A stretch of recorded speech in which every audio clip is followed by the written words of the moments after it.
And I think basically, since this podcast is for Catholic parents, all of us, one of the things we would most likely do is to pray, right? Yeah. So I think the faith does play a very important part in many of our family lives, I believe. And do you think, are there any studies which you're aware of that show that children and families with a high practice of the faith have actually lower risk of anxiety and self-harm? And if you do, can you share some of these findings with us?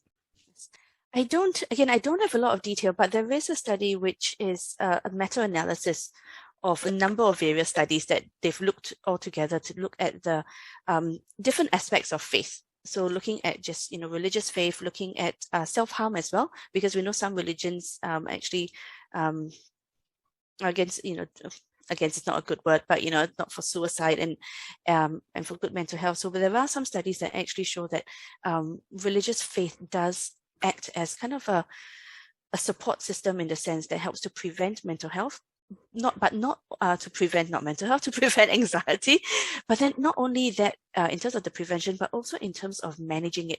So managing chronic stress, chronic anxiety, there's quite a number of research out there. So I'm more familiar with research papers that look more into the ritualized behaviors of religion that can also be very soothing, very comforting. But I think some point to the the relationships that we have with God in our religious practices that can be a real buffer as well as a real support in mental health.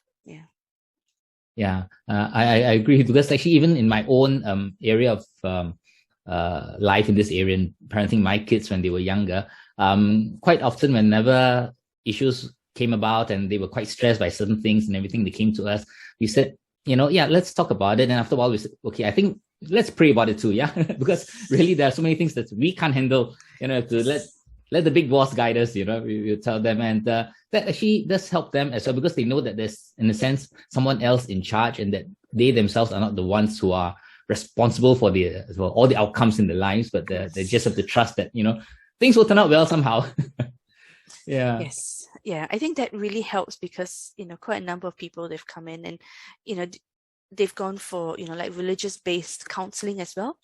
And there are definitely a number of people that I've encouraged. I said, well, you do what you need to. And sometimes it really can speak to you on a deeper level, not just on a mental level, but on a spiritual level as well.